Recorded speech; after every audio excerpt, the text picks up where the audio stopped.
This is the Voice of Vietnam. This is the Voice of Vietnam, broadcasting from Hanoi, capital of the Socialist Republic of Vietnam.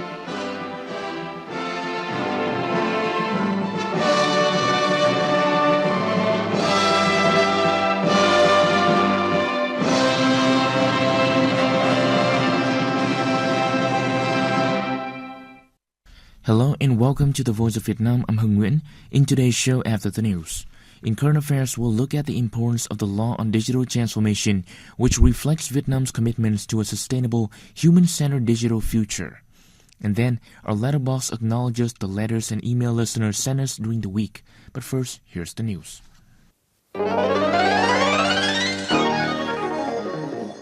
In the news headlines, the party leader underscores agriculture restructuring towards added value. Vietnam and the U.S. discuss win-win commercial relations in the new era. And U.S. aircraft carrier arrive in Latin America to prevent drug trafficking. Now the news in detail. Party General Secretary To Lâm article, Maximizing National Unity Strengths for National Development, was released on Wednesday. The article emphasizes that 95 years ago, under the leadership of the party, the Anti-Imperialist Alliance was established on November 18, 1930, becoming the first organization of the Vietnam National United Front. In any period, the Front's core principle is to unite the people for the common goal of national independence and prosperity and happiness of the people. Today, the great lesson of national unity remains relevant. Solidarity is a source of great internal strength, a fulcrum of the country to overcome all challenges and move forward steadily on the path of renewal and integration. Every cadre and party member must truly set an example, put the interest of the nation and the people first and foremost, resolutely fight to defeat all plots, methods and tricks of hostile forces that aim to divide the solidarity bloc, the party leader added. He called for improving the life and protecting the legitimate rights of the people while reforming operation of the Fatherland Front and mass organizations, and focusing on the grassroots and taking the people as a center of service.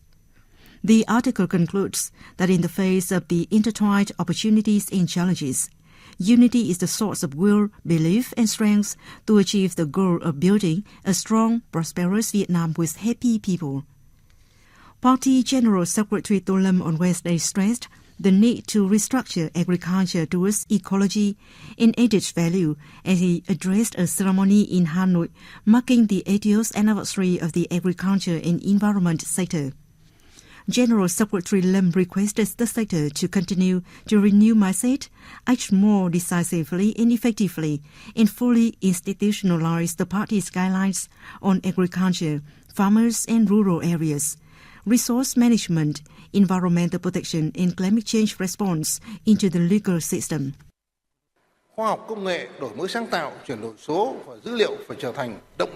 Science and technology, innovation, digital transformation and data must become key driving forces. Put science and technology into the center of agricultural production, from plant and animal varieties, biotechnology and automation, to traceability, logistic and digital commerce.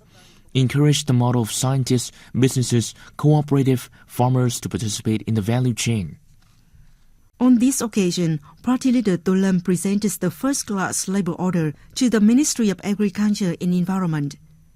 President Lương Cường presided over the official welcoming ceremony for King Abdullah II and Al Hussein of Jordan at the Presidential Palace on Wednesday. After the welcoming ceremony, President Cường and King Abdullah II led the high-ranking delegations of the two countries to hold talks, where they assessed the results of cooperation between the two countries and proposed directions for future cooperation. This is the first ever visit to Vietnam by the King of Jordan and the first head of state government level exchange between the two sides since their diplomatic ties were established.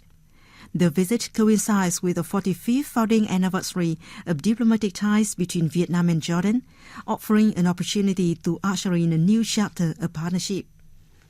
Prime Minister Phạm Minh Chính has urged drastic implementation of the national peak months for combating illegal, unreported and unregulated fishing, stressing the need to immediately end all violations, ensure the responsible fishing with full traceability, and safeguard the reputation of Vietnam's fishery sector. Speaking at the 21st meeting of the National Steering Committee on Anti-IUU Fishing on Tuesday, connecting 21 coastal provinces and cities, the Prime Minister requested all localities to completely resolve IUU violations by next week, noting that the European Commission is closely monitoring progress. He stressed that tangible results and real changes on the ground are essential. Người đứng đầu các bộ ngành địa phương phải chịu trách nhiệm trực tiếp toàn diện trước chính phủ. The heads of ministries and provincial authorities will be held fully responsible before the government and the Prime Minister if violations continue or if progress on lifting the EC yellow card is delayed. They must maintain the highest level of focus and leadership to enforce the peak months campaign against IUU fishing, immediately put an end to all illegal fishing activities at any cost, and build a responsible, fully traceable fishing industry for the sustainable development of Vietnam fishery sector and for the nation's reputation and for the benefit of people themselves. Vietnam values fair and mutually beneficial economic and commercial cooperation with the U.S. and always strive to build a stable and favorable business environment for the business community, especially U.S. companies, Deputy Prime Minister Bùi Thanh Sơn said on Wednesday. At the 2025 U.S.-Vietnam Business Summit in Hanoi, Deputy Prime Minister Sơn summarized the Vietnam-U.S. relationship in 5 key phrases: strategic trust, comprehensive cooperation, win-win development, responsible partners, and shaping the future. He said, Trong kỷ nguyên kết nối và hội nhập sâu rộng, kỷ nguyên của công nghệ thông minh. In an era of connectivity, extensive integration, technologies and innovation, our cooperation in digital transformation, science, technology and innovation is a key pillar of the Vietnam-U.S. Comprehensive Strategic Partnership. It is a foundation that will help the two countries achieve breakthrough and build a green and sustainable future in the digital age. At the summit, U.S. Assistant Secretary of State Michael DeSombre said, Vietnam can potentially attract even more foreign direct investment. Thus, U.S. companies are willing to invest in and partner with Vietnamese businesses. With one of the world's fastest-growing export markets, Vietnam offers U.S. firms big opportunities for expanded sales and collaboration in the agricultural, defense, energy, healthcare, and technological sectors. The United States is Vietnam's #1 export market, and Vietnam is our 8th largest trading partner overall. When finalized, the U.S.-Vietnam Agreement on Reciprocal, Fair, and Balanced Trade will rebalance trade, strengthen our bilateral economic relationship, and provide both countries' exporters unprecedented access to each other's markets. Themed a new era of development for mutually beneficial commercial relations, the 2025 U.S.-Vietnam Business Summit discussed institutional breakthroughs that drive growth, investment, and innovation, building strategic infrastructure for development, and promoting an open, active, and innovative economy. After nearly 3 years of implementation, the project on developing night tourism models have achieved substantial results, spreading cultural values and promoting the image of a friendly, dynamic, and creative Vietnam, said the Vietnam National Authority of Tourism on Wednesday. At a seminar in Quảng Ninh, the Tourism Authority said the project has established creative and effective models, notably walking streets, night markets, art spaces, light festivals, and night culinary and cultural experience products. The Vietnam National Administration of Tourism said it will develop a master plan and implement specific tasks until 2030, making Vietnam's night tourism a unique and attractive product, contributing to the successful implementation of the Vietnam Tourism Development Strategy to 2030 with the vision to 2045.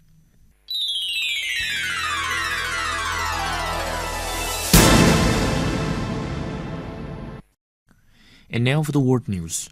A U.S. Navy aircraft carrier strike group arrived in Latin America on Tuesday as the Trump administration ramps up military operation aimed at curbing drug trafficking in the region. According to the U.S. Naval Forces Command, the world's largest aircraft carrier, the USS Gerald R. Ford, has entered the Caribbean. The deployment, ordered 3 weeks ago, aimed to strengthen effort to combat drug trafficking in the region. The Trump administration is currently conducting an expanded military campaign across the Caribbean and the Eastern Pacific, deploying naval and air forces to hunt down vessels that the U.S. expect of transporting drugs.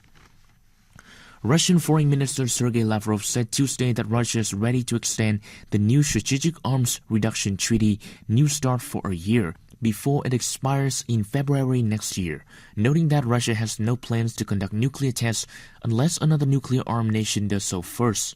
According to the TASS news agency, Lavrov said the treaty's extension could be announced any time before February the 5th, 2026, and this would be a unilateral act of goodwill by Russia, requiring no complicated consultation with the U.S.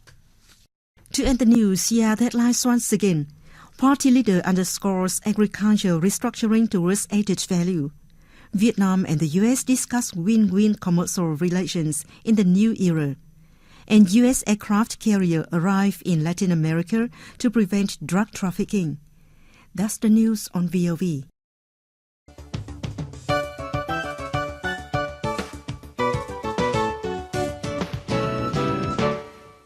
It's now time for current affairs. The law on digital transformation is expected to be passed at the 10th session of the 15th National Assembly. The law defines the responsibilities of agencies and organizations in developing digital infrastructure and data and emphasizes the rights, obligations, and participation of citizens in the digital space.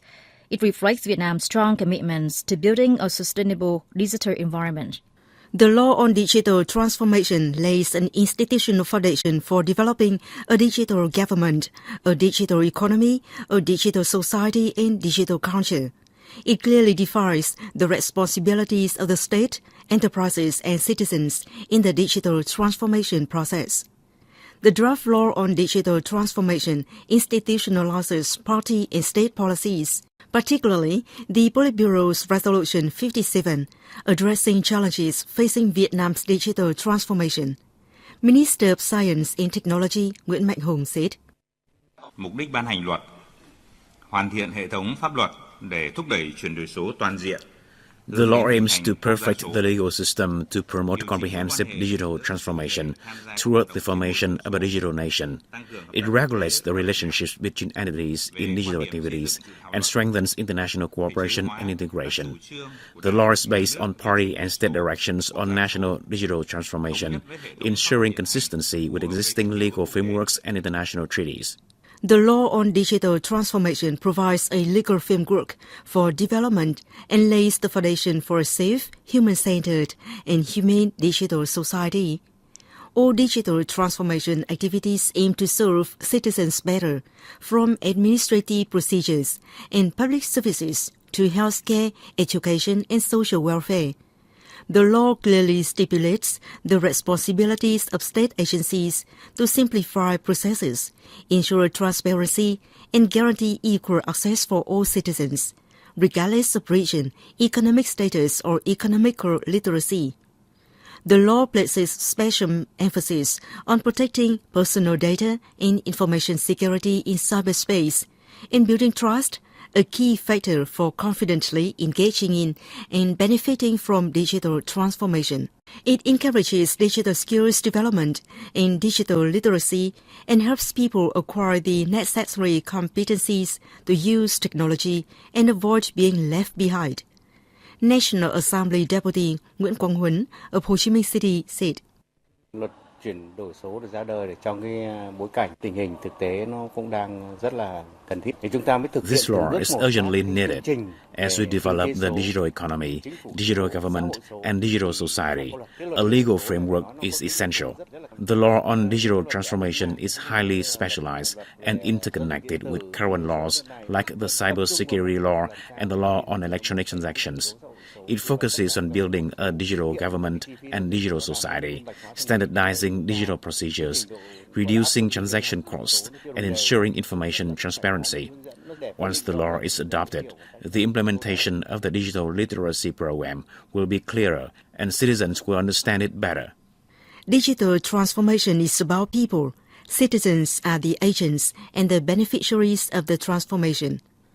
The draft law on digital transformation focuses on infrastructure and technology and aims to transform mindsets, production methods, and socio-cultural life.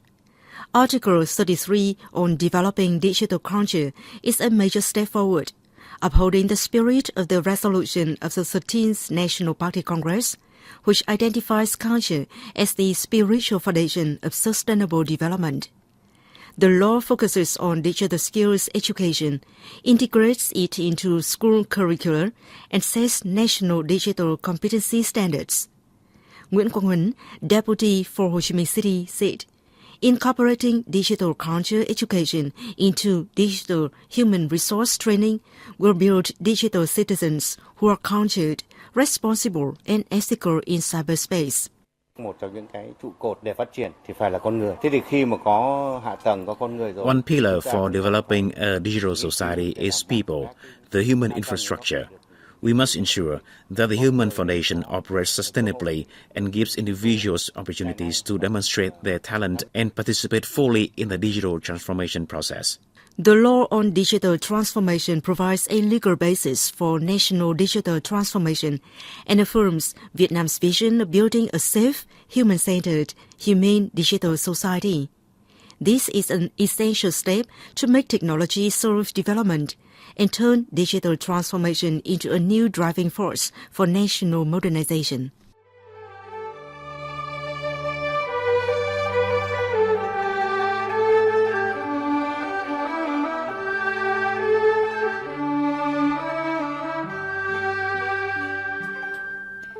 Welcome to the Letterbox, our weekly feature dedicated to listeners around the world. We are Kim Chi and Nhật Quỳnh.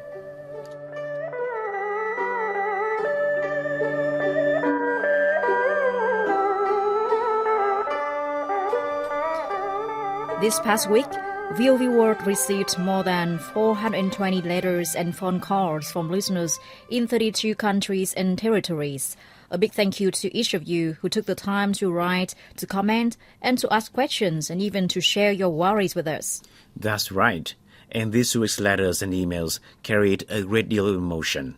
Many of you wrote to express concerns as storms and floods caused serious damage in parts of central Vietnam.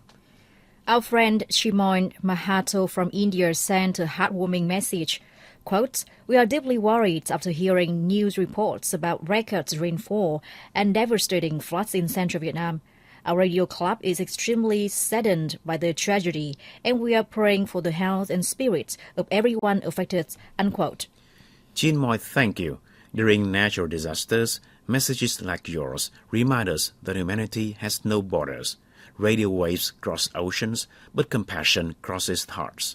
Your letter was shared with our newsroom, and many colleagues were touched by it. It's a reminder that listeners don't just tune in, but they care. Next, our longtime listener, Jose Ignacio Cos Lezama from Bilbao, Spain, sent this thoughtful reflection, quote, "I want to emphasize the value of the Voice of Vietnam's broadcast. VOV's global, multilingual broadcasts at all hours make listening a meaningful and important experience, full of diversity and creativity. Personally, I've been listening since before 2015, unquote. Jose, what a journey we've shared. Your loyalty, more than a decade of listening, is the greatest encouragement. Sometimes people ask us, why do you broadcast in so many languages?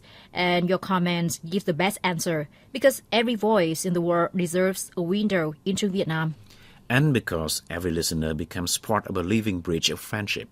From Uruguay, Lorenzo Fernandez commented on our news reports about the recent First Autumn Fair in Hanoi. Quote, "Autumn is a beautiful season in Vietnam. The mild climate is most pleasant in autumn. It is the ideal time to hold autumn fairs to promote trade and business cooperation. Vietnam is doing its best to attract investment, and such fairs, alongside industrial and commercial zones, will motivate investors interested in Vietnam." Unquote. Lorenzo, we're impressed by how closely you follow Vietnam's economy. Sharing the same interest, Japanese listener Suzuki Tadashi says he wants to hear more stories about Vietnam's traditional craft villages. Tadashi, thank you. And we agree pottery, silk weaving, and wood carving, bronze casting, they are treasures of Vietnamese culture. We have produced a lot of stories about Vietnamese traditional crafts and will continue to cover them in our coming programs. So keep tuning in. Like Lorenzo and Tadashi, Fanit of Cambodia wrote to us this week to tell us how captivated he was by the images of traditional Vietnamese handicrafts on our website. Quote, although I've never been to Vietnam, the images of handicrafted products attracted me. The skill and creativity of Vietnamese artisans are evident in each item. I hope to visit Vietnam one day to experience it directly. Unquote. Fanit, we hope so too. This week, in our segment, Colorful Vietnam, Vietnam 54 Ethnic Groups, we had a beautiful story about the Khmer ethnic people's handicrafts of making hats and masks for folk dancing and traditional theater performances, such as Robam and Zuke. The traditional craft of making hats and masks originated over 2 centuries ago to serve various forms of Khmer folk performing arts, including folk dances, ritual dances, and musical plays. Meritorious artisan Thạch Sang of Dong Luk Hamlet, Vĩnh Long Province, once known as the creator of Robam art, told us. In the old days, after harvesting and before the Chosh Namthme New Year celebration, those passionate about Robam performance gathered to set up a temporary stage and perform for the villagers. The Robam stages were found throughout the region, but Dong Luk Hamlet was the most famous hub. At 70 years old, Thạch Sang still practices dancing every day. He creates new moves and crafts masks for performing troops inside and outside of the province. For more about this craft, check out this story on our website, vovworld.vn. Ima Gustini from Indonesia wants to know, quote, besides strawberries, what specialties does Dalat have that visitors shouldn't miss, unquote? Oh, Ima, Dalat is the whole garden of delights. Besides its famous strawberries, Dalat is known for artichoke tea, mulberries, avocados, passion fruit, sweet Dalat milk, and crispy dry fruits. There's also a dish called bánh tráng nướng, sometimes called Vietnamese pizza, a street food icon of the city.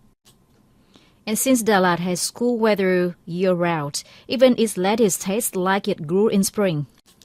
Listener Andreas Fessler from Dresden, Germany, wrote to share his delight at winning a prize in the What You Know About Vietnam contest. But he added, quote, this contest takes place only once every 5 years, too rarely. Occasional prize quizzes would attract more listeners, unquote. Andreas will love your idea. Radio is more fun when it's interactive. We're discussing ways to offer smaller but more frequent quizzes. Stay tuned. From Laos, Khamla asks, has Sapa had snow yet? I want to conquer Fancy Pond. Not yet, Kamlar, but snow in Sapa usually arrives between December and January. And climbing Fancy Pond, whether by hike or cable car, is an unforgettable experience. On clear days, the view looks like a sea of clouds rising beneath your feet. When they reach the summit, the wind carries a cold purity that feels like touching the sky itself. Listener Chan Thima from Laos asks, which city has a larger population, Ho Chi Minh City or Hanoi? Well, Ho Chi Minh City currently has the larger population following its merger with Bà Rịa Vũng Tàu and Bình Dương province. It now has 14 million residents, compared to around 8 million in Hanoi. But both cities are vibrant in their own ways. Hanoi is rich in heritage, while Ho Chi Minh City is dynamic, modern, always in motion. What an inspiring wake-up letters, from sympathy during the floods to economic reflections, cultural curiosity, and thought-provoking questions. Every message brings Vietnam closer to the world. Chinmoy, Jose Ignacio, Lorenzo, Fol, Sambath, Chris, Emar, Andres, Khamla, Chathima, Tadashi, and everyone else who wrote, thank you for making Letterbox a living conversation. Keep your letters and emails coming. Every word you send is read, appreciated, and treasured.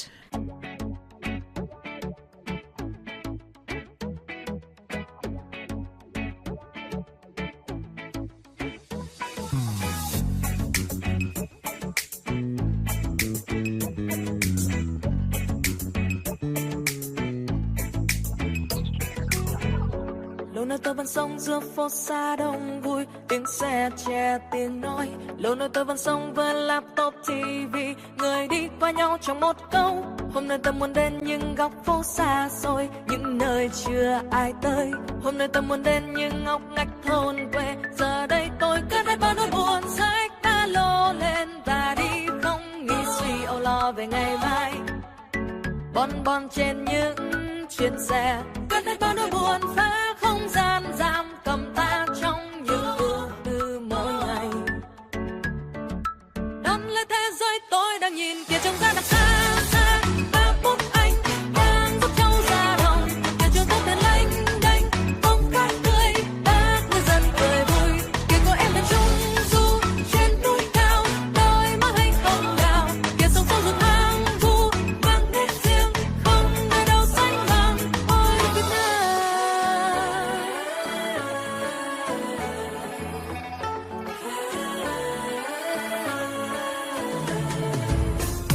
Hôm nay tôi mới biết đám cưới chốn thôn quê, mừng nhau ba đêm vẫn chưa hết.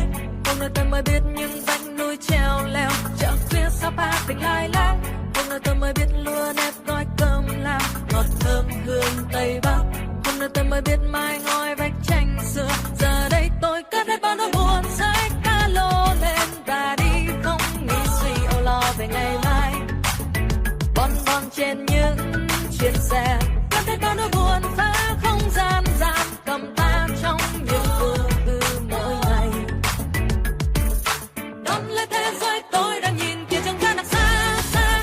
Ba bốn anh đang dắt nhau ra đồng, kia trường tốt tên lênh đênh, bông cát tươi, bác người dân cười vui.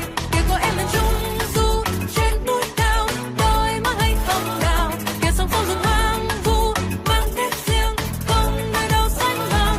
Ôi Việt Nam.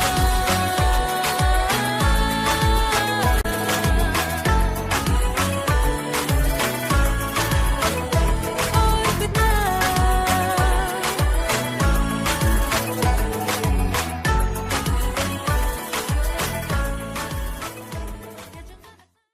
There was Vicky Nhung singing a song about Vietnam. That's all for this edition of Letterbox. We are Kim Chi and Nhật Quỳnh wishing you peace, warmth and good listening from Hanoi.